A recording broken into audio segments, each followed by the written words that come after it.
Hello students, let's start with the next topic of this unit, that is ethers. ethers की को हम लोग जब नॉमेनक्लेचर पढ़ते हैं तब पढ़ते हैं, और वैसे डे टू डे लाइफ में डाईथाइल ईथर आप बहुत बार सुनते हैं कि ईथर बहुत जल्दी इवापोरेट करता है, ईथर एनेस्थेटिक एजेंट की तरह भी काम में आता है। अब हम डिस्कस करते हैं ईथर कंपाउंड्स को, ईथर्स को डिस्कस करते हैं। तो ईथर्स होते क्या हैं? देखिए, डाईवैलेंट ऑक्सीजन के दोनों तरफ अगर हम आर ग्रुप जोड़ दें सिंगल बॉन्ड से, तो इस पर्टिकुलर क्लास ऑफ कंपाउंड्स को बोलते हैं बेटा ईथर्स। इनको क्या बोलेंगे? ईथर्स बोलेंगे। ठीक है, अब बात आती है ईथर्स के एग्जाम्पल। जैसे देखो, अगर मैंने इधर लिखा मिथाइल और इधर भी लिख दिया मिथाइल, तो ये बन गया बेटा डाई मिथाइल, दो मिथाइल, और ये ओ सिंगल बॉन्ड दोनों तरफ से बनाना है, यानी कि ईथर। सो डाई मिथाइल ईथर। इधर मैंने जोड़ा C2H5 और इधर भी जोड़ दिया C2H5। Now this is di ethyl ether. ठीक है, अगर मैंने इधर जोड़ दिया CH3, इधर C2H5, तो ये बन गया है इथाइल मिथाइल ईथर। ये कॉमन नेम है, ये सब हम प्यार से बुलाते हैं इनको। IUPAC नेम में आपको बताऊंगी कैसे करते हैं। मान लो इधर मैंने जोड़ दिया है PH और इधर आपका बच गया CH3, ये बन जाएगा फिनाइल मिथाइल ईथर। लेकिन इससे भी अच्छा नाम इसका है एनीसोल। इसको क्या नाम से बुलाते हैं? एनीसोल। इसको बोलेंगे एनीसोल, इसको बोलेंगे इथाइल मिथाइल ईथर, इसको बोलेंगे डाई इथाइल ईथर, जो हम सबसे ज़्यादा पढ़ते हैं। राइट बेटा, इसको बोलेंगे डाई मिथाइल ईथर। ये हो गए ईथर्स। अब हम देखते हैं इसका नॉमेनक्लेचर कैसे करते हैं। As usual there are two types. पहले टाइप्स ऑफ ईथर देख लेते हैं। आप अलग अलग, जैसे कभी मैंने टर्म यूज़ किया सिमेट्रिक ईथर्स, कभी मैंने बोला साइक्लिक ईथर्स, कभी मैंने बोला एलिफेटिक ईथर्स। तो कैसे हम इनको समझते हैं? सिमेट्रिक ईथर एक टर्म है। तो देखो, ईथर्स के लिए जो हम अलग अलग टर्म यूज़ करते हैं, सिमेट्रिक ईथर्स बहुत सारे, और सिंपल ईथर्स। बहुत सारे बच्चे इससे समझ भी गए होंगे। सिमेट्रिक का मतलब ऑक्सीजन के दोनों तरफ वाले ग्रुप अगर सेम है, सो दैट इज सिमेट्रिक। ये भी आर, ये भी आर, और ये हो गया ओ। So this is symmetric ether और सिंपल ईथर। एक आता है बेटा एसिमेट्रिक और मिक्स्ड ईथर। एसिमेट्रिक और मिक्स्ड ईथर। एसिमेट्रिक का मतलब आर अलग है और आर डैश अलग है। तो यहाँ पे R is same as R, यहाँ पे R is different from R dash. जैसे दोनों मिथाइल, राइट, दोनों इथाइल, दोनों फिनाइल, तो सिमेट्रिक हो गया, सिंपल हो गया। एसिमेट्रिक में one is methyl, one is ethyl, one is methyl, one is propyl, just propyl, right, one is phenyl, one is ethyl. तो ये सब किस में आता है बेटा? एसिमेट्रिक या मिक्स्ड ईथर, जिसमें दोनों आर अलग अलग हो, उनको बोला जाता है एसिमेट्रिक या मिक्स्ड ईथर। अब बात आती है एसिमेट्रिक और मिक्स्ड के बाद एलिफेटिक एंड एरोमेटिक। दो टर्म और आप पढ़ेंगे। One is aliphatic. एलिफेटिक में क्या होगा बेटा? ये भी आर और ये भी, ये सेम भी हो सकते हैं, अलग भी हो सकते हैं।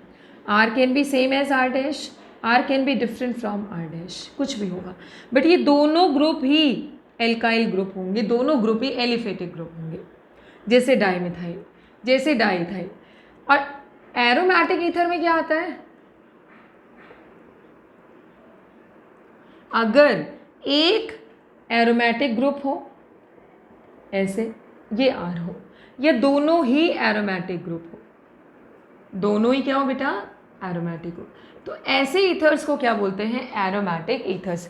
Either one of the group is aromatic और both the groups are aromatic, then the particular class of ethers is called aromatic ethers. Right बेटा? सो सिंपल जिसमें दोनों सेम हो, सिंपल या सिमेट्रिक। मिक्स या एसिमेट्रिक जिसमें दोनों तरफ अलग अलग ग्रुप हो। एलिफेटिक जिसमें दोनों मानी एलिफेटिक ग्रुप्स हो। एरोमेटिक जिसमें ये तो एक तरफ एरोमेटिक हो या दोनों तरफ ही एरोमेटिक हो। ठीक है, ये तो जब हम ईथर्स के लिए टर्म यूज़ करते हैं उनका मीनिंग हो गया। अब हम नॉमेनक्लेचर देख लेते हैं इनका। अच्छा, एक साइक्लिक ईथर और होता है, एक टर्म होती है साइक्लिक ईथर। तो साइक्लिक ईथर में क्या होगा बेटा, देखो साइक्लिक ईथर्स, तो साइक्लिक ईथर्स में क्या होगा, ऐसे साइकिल बनी होगी, ऐसे 3 मेंबर्ड भी हो सकती है, 4 मेंबर्ड भी हो सकती है, 5 मेंबर्ड भी हो सकती है। तो ये हो गया आपका साइक्लिक, ऐसे भी हो सकता है इस तरीके से, राइट बेटा। So such ethers are called cyclic ether, जिसमें oxygen is present in the cycle. Next आता है इनका नॉमेनक्लेचर, कि नॉमेनक्लेचर हम कैसे डिस्कस करते हैं, मानी नॉमेनक्लेचर कैसे करेंगे। As usual there are 2 types of naming, one is common and one is आयुर्वेद, राइट बेटा। कॉमन में हम क्या डिस्कस करते हैं, जैसे एल्काइल ईथर, ठीक है। अगर R और R' सेम नहीं है, मान लो ये फॉर्मूला है ROR', राइट बेटा, ये ईथर है। अगर हमने मान लो ये दोनों सेम नहीं है, तो पहले उसका नाम लिखेंगे जो अल्फ़ाबेटिकली पहले आता है, जैसे ये है CH3O C2H5। अब आप खुद सोचो, this is ethyl, this is methyl, ethyl E comes first, तो इसका नाम क्या हो जाएगा, ethyl methyl ether, common name हो गया इसका, ठीक है। दूसरा, अगर R और R' सेम है तो नाम होगा सिंपल डाई एल्काइल ईथर। नाम क्या होगा बेटा, डाई एल्काइल ईथर, जैसे मिथाइल मिथाइल ये। अब इसको ऐसे नहीं लिखेंगे मिथाइल मिथाइल ईथर, बार बार क्यों रिपीट करना, will just be writing di methyl ether, right बेटा। अगर इधर इथाइल तो डाई इथाइल, इधर प्रोपाइल तो di propyl, and this way you can write down there common names. Common में 1-2 कंपाउंड्स और हैं, जैसे ये है आपका OCH3। देखो एक तरफ इसके देखा जाए तो फिनाइल है, एक तरफ मिथाइल है, तो एरोमेटिक ईथर हो गया है। एरोमेटिक के साथ साथ क्या है इसमें, नॉमेनक्लेचर कैसे करेंगे, कॉमन नेम इसका क्या हो जाएगा, एनीसोल। इसका नाम क्या होता है, याद रखिएगा बेटा हमेशा, दिस इज एनीसोल। और अगर बेंजीन रिंग पे OC2H5 जुड़ा है, सो दिस इज फेनीटोल। इसका नाम क्या हो जाएगा बेटा, phenetole, anisole and phenetole. Methyl phenyl ether, ethyl phenyl ether, या एनीसोल एंड फेनीटोल, ठीक है बेटा। अब हम डिस्कस करते हैं इनका आयुपैक नेम कैसे करेंगे, how to write down there IUPAC names. जैसे ईथर कोई आज सच ऐसी बहुत ज़्यादा प्रेफर्ड फंक्शनैलिटी नहीं है। ईथर का नॉमेनक्लेचर ऐसे होता है आयुपैक में, R', एल्कोक्सी इस पार्ट के लिए लिखा गया है, और जो लॉन्गेस्ट कार्बन चेन है उसके लिए आ जाएगा एल्केन। ये पार्ट है इसका longest carbon chain, longest chain, और ये पार्ट हो तो ये बन गया बेटा वर्ड रूट इसका, ये क्या बन गया इसका, वर्ड रूट एल्केन। और ये वाला जो पार्ट है ये इसका बन जाता है प्रीफिक्स, राइट बेटा, ये क्या बन जाएगा, प्रीफिक्स। सो एल्कोक्सी एल्केन, जैसे देखो CH3OCH3। अब अगर हम लॉन्गेस्ट कार्बन चेन देखना चाहें, ऑक्सीजन के इधर भी अगर हम देखें तो एक मिथाइल है और इधर भी एक मिथाइल है, तो दोनों तरफ एक ही होने से एक को हम किसी को भी मान लेंगे। सो दिस इज एल्कोक्सी। एल्कोक्सी कैसे, एक कार्बन का एल्कोक्सी, मिथॉक्सी हो गया। सो दिस इज मिथॉक्सी मीथेन। नाम क्या हो जाएगा बेटा, मिथॉक्सी मीथेन। ये ध्यान से सुनिएगा, नॉमेनक्लेचर में कोई प्रॉब्लम नहीं होनी चाहिए। Methoxy methane. दूसरा देखो, अगर मैंने लिखा ऐसे CH2CH3, अब ऐसे ही है, अब खुद सोचिए, oxygen this side it is having only 1 carbon and this side it is having 2 carbons. So which one is the longest carbon chain, obviously this one. तो ये क्या बन जाएगा बेटा, प्रीफिक्स बन जाएगा। तो ये क्या हुआ, मिथॉक्सी ईथेन। मिथॉक्सी इसके लिए, ईथेन इसके लिए। अब देखो टोटल नंबर कार्बन मैच करना, मिथॉक्सी मानी मिथ 1 कार्बन, ईथेन मानी 2 carbon, total number of carbon is 3, ठीक है। तो ऐसे आप इसका नाम लिखेंगे। और भी एग्जाम्पल्स लेते हैं इसके, जैसे आगे आपका ये कंपाउंड है बेटा, कॉमन नेम इसका क्या है, एनीसोल। एनीसोल। आयुपैक नेम क्या हो जाएगा, मिथॉक्सी बेंजीन। क्या नाम हुआ बेटा, methoxy benzene, right. So this way we can write down its name. Next आ गया आपका, सपोज करिए ऐसे है CH3O CH CH3 CH3। अब आप खुद सोचो, आप तो सोचोगे ये आपका जो है ये एक फंक्शनैलिटी है, नहीं, इसको हमेशा एक सबस्ट्रेट की तरह कंसीडर करेंगे IUPAC में। अब नंबरिंग देखना, हमें लॉन्गेस्ट कार्बन चेन देखना है। सो लॉन्गेस्ट कार्बन चेन आपका बन जाएगा इस तरीके से बेटा, 1 2 3। तो क्या बन गया आपका, पोजीशन देखना, 1 2 3। सो 2 मिथॉक्सी प्रोपेन, क्या नाम बन गया बेटा, 2 मिथॉक्सी प्रोपेन। नेक्स्ट वाला देखना, CH3 CH2O CH2 CH2 CH CH3 CH3। Let's say this is the compound, right बेटा। अब बात आती है कि इसकी नेमिंग हम कैसे करेंगे, नंबरिंग कैसे करेंगे, नेमिंग कैसे करेंगे। लॉन्गेस्ट कार्बन चेन देखो, ऑक्सीजन के इधर 2 कार्बन है और इधर टोटल अगर हम देखें तो यहाँ से भी चलना शुरू करेंगे तो 1 2 3 4, एक साइड भी जाएंगे तो 4 कार्बन तो आएंगे कम से कम। So this one is our longest carbon chain. अब बात आती है नंबरिंग कहाँ से शुरू करेंगे। अगर नंबरिंग हम यहाँ से शुरू करेंगे तो देखना 1 2 3 4, यानी एक सब्सटेंट है 1 पे, एक है आपका 3 पे, 2 सब्सटेंट्स हो गए। अगर हम ऐसे नंबरिंग करते 1 2 तो पहला सब्सटेंट आ रहा है 2 पे, 3 4 और दूसरा आता 4 पे। सो उससे बेटर तो यही है, ये फर्स्ट पे आ रहा है फिर थर्ड पे आ रहा है। नाउ दिस इज इथॉक्सी, इसका नाम क्या है बेटा, इथॉक्सी, और इसका नाम क्या है, मिथाइल। अल्फ़ाबेटिकली कौन पहले आएगा, इथॉक्सी का E, मिथाइल का M। सो क्या नाम हो जाएगा, इथॉक्सी का पोजीशन 1 इथॉक्सी, 3 मिथाइल, 1 2 3 4 ब्यूटेन। क्या बन गया, ब्यूटेन, राइट। सेम वे अगर हम देखें, देखो अब ये हो गया हमारा नॉर्मल कंपाउंड्स जो भी ईथर्स हैं। साइक्लिक का देखिए, this is cyclic ether, 3 membered वाला, 4 मेंबर्ड है, 5 मेंबर्ड ईथर है, ऐसे, ठीक है। 3 मेंबर्ड को बोलते हैं बेटा इथाइलिन ऑक्साइड भी बोलते हैं इसको, क्या बोलते हैं इसको, इथाइलिन ऑक्साइड भी बोलते हैं, और ऑक्सीरेन, इसका IUPAC नेम जनरली मानते हैं ऑक्सीरेन। इसका हो जाता है ऑक्सीटेन,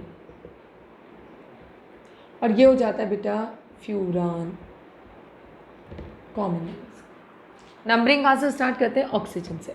सपोज करिए ये कंपाउंड है मिथाइल, मिथाइल, नंबरिंग स्टार्ट करेंगे यहाँ से 1 2 3, तो 2 पे है 2 2 dimethyl oxidane. This way we can name them. Tetrahydrofuran देखना बेटा, ये फ्यूरान है, सॉरी फ्यूरान है, ये है टेट्राहाइड्रोफ्यूरान, टेट्राहाइड्रोफ्यूरान। फ्यूरान ये होता है, हम सब यूज़ करते हैं furan as a solvent. So this is furan, और फ्यूरान में अगर 4 हाइड्रोजन ऐड करेंगे तो 2 डबल बॉन्ड खत्म, तो this is tetrahydrofuran, right. So this way we can write down their names, इनका नाम हम लिख सकते हैं IUPAC नॉमेनक्लेचर। नेक्स्ट आता है what kind of isomerism do they exhibit. Next one is isomerism. एक तो इनका आ जाता है बेटा आपका पहला फंक्शनल आइसोमेरिज्म, फंक्शनल आइसोमेरिज्म। जैसे एल्कोहल और ईथर सेम मोलर मास के होते हैं, सेम मॉलिक्यूलर जनरल फॉर्मूला होता है CnH2n+2O, यही जनरल फॉर्मूला है एल्कोहल्स का और यही जनरल फॉर्मूला है ईथर्स का। तो मीन्स ईथर्स और एल्कोहल्स दोनों फंक्शनल आइसोमेरिज्म एग्जिबिट कर सकते हैं। जैसे हमने कहा CH3CH2OH, ये है इथेनॉल, और इसी को हम लिख सकते हैं CH3OCH3। This is dimethyl ether, both of them are functional isomers, right. हमने लिखा cresol, cresol means 1 is OH and 1 is CH3, ortho meta para कहीं भी ले लीजिए।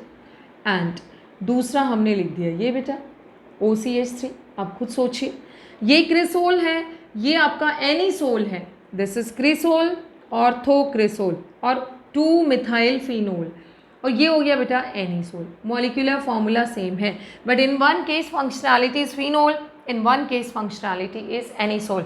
इनफैक्ट एक और भी बन सकता है यहाँ पे बेंजाइल एल्कोहल CH2OH। तीनों का मॉलिक्यूलर फॉर्मूला सेम है, दिस बेंजाइल एल्कोहल, बट तीनों में फंक्शनैलिटी अलग अलग है। यहाँ पे ईथर है फंक्शनैलिटी, यहाँ पे एल्कोहल है फंक्शनैलिटी, और यहाँ पे फिनोल है फंक्शनैलिटी। तो फंक्शनैलिटी तीनों में क्या है बेटा, अलग अलग है। So one kind of isomerism exhibited by them is this functional isomerism. Second one is metamerism. Second क्या है बेटा, मेटामेरिज्म। मेटामेरिज्म में वही होता है कि जो फंक्शनल ग्रुप है उसके दोनों तरफ नंबर ऑफ कार्बन क्या हो, डिफरेंट। जैसे हमने लिया example CH3 CH2O CH2 CH3, ये ईथर है आपका, ठीक है। अगर हम इस ईथर को लेते हैं तो इस ईथर की बात करेंगे अगर, तो देखिए इसको हम ऐसे भी लिख सकते हैं CH3O CH2 CH2 CH3। So this is diethyl ether and this is methyl propyl ether, methyl and propyl ether, और methoxy propane and this is ethoxy ethane. So molecular formula दोनों का सेम है, बट ऑक्सीजन के इधर दो carbon है, इधर एक कार्बन और इधर 3 कार्बन, तो नंबर ऑफ कार्बन चेंज होने की वजह से इस टाइप के आइसोमेरिज्म को क्या बोलते हैं बेटा, मेटामेरिज्म। सो ये हो गया ईथर्स का जनरल इंट्रोडक्शन, वे वी टॉक्ड अबाउट ईथर्स के क्या क्या टर्म्स हम यूज़ करते हैं, examples and nomenclature. Now will talk about the physical and chemical properties of ethers. तो फिजिकल मैं इस वीडियो में कवर करती हूँ, next will talk chemical, will talk in the next video. So next one is physical properties of ethers, right. पहला, ethers का अगर structure आप देखें, देखिए ROR, डाइपोल मोमेंट बड़ा कम होता है इनमें, बहुत ही कम होता है। सो अगर हम इनको देखें तो दे आर वॉलेटाइल कंपाउंड्स, ये वॉलेटाइल कंपाउंड्स होते हैं। क्यों? क्योंकि इनका एक मॉलिक्यूल का दूसरे मॉलिक्यूल से इंट्रैक्शन बड़ा कम है। फिजिकल स्टेट की बात करें तो कार्बन नंबर 3 तक इनका स्टेट होगा गैसियस, उसके बाद C4 एंड अबव इनका स्टेट हो जाता है, फिजिकल स्टेट क्या हो जाता है इनका बेटा, लिक्विड चेंज होता है। क्योंकि जितना ज़्यादा नंबर ऑफ कार्बन बढ़ेगा उतना ज़्यादा van der Waal force of attraction बढ़ेगा। Third point, melting point, boiling point. वैसे तो मैंने वॉलेटाइल वाले पॉइंट में ही कवर कर लिया है। दे लो बॉइलिंग, इनका बॉइलिंग पॉइंट और मेल्टिंग पॉइंट क्या होता है, हमेशा लो होता है, क्योंकि weak intermolecular forces of attraction. Fourth one, solubility in water. Solubility देखिए, अगर हम वाटर में देखें तो C1 C2 C3 तक तो दे आर स्लाइटली सॉल्युबल। C1 1 का तो सॉरी होता ही नहीं है, C2 2 कार्बन का ईथर और 3 कार्बन का ईथर अगर हम देखें so they are slightly soluble in water, soluble in water, right बेटा। ईथर देखो 2 कार्बन का ईथर यानी कि CH3O CH3 और वाटर आया ऐसे HOH, तो इनके बीच में इंट्रैक्शन होगा, इस वजह से थोड़ा सा ये सॉल्युबल है। लेकिन जैसे C4 onwards not soluble, C4 onwards not soluble, right बेटा। हल्का फुल्का हो सकता है C4 में, C5 में और भी कम, और ऐसे धीरे धीरे सॉल्युबिलिटी डिक्रीज होती जाएगी। But ethers are soluble in organic solvents. किस में सॉल्युबल होते हैं बेटा ये, in organic solvents, organic solvents में ये सॉल्युबल होते हैं, ठीक है। नेक्स्ट, सॉल्युबिलिटी इनका हो गया है। मेल्टिंग पॉइंट, बॉइलिंग पॉइंट इनका कम होता है। इनका मेल्टिंग बॉइलिंग पॉइंट ना एल्केन्स के कंपैरेबल होता है। अब जैसे कोई पूछे इथेनॉल और डाईमिथाइल ईथर का अगर मेल्टिंग और बॉइलिंग पॉइंट कंपेयर करें तो ऑब्वियसली इथेनॉल का बहुत ज़्यादा होता है due to intermolecular hydrogen bonding, और ईथर का क्या होता है, बहुत कम होता है due two week van der वाल फोर्सेस ऑफ अट्रैक्शन, राइट बेटा। So these are the physical. इनके अंदर से एक स्मेल आती है जिसको इथरियल स्मेल बोला जाता है। सो जो ऑर्डर होता है that has a particular odour, ethereal odour, right. Particular smell आती है, ईथर कैरेक्टरिस्टिक उसको बोला जाता है। So these are the physical properties of ethers, and now we'll be discussing the chemical properties of ethers.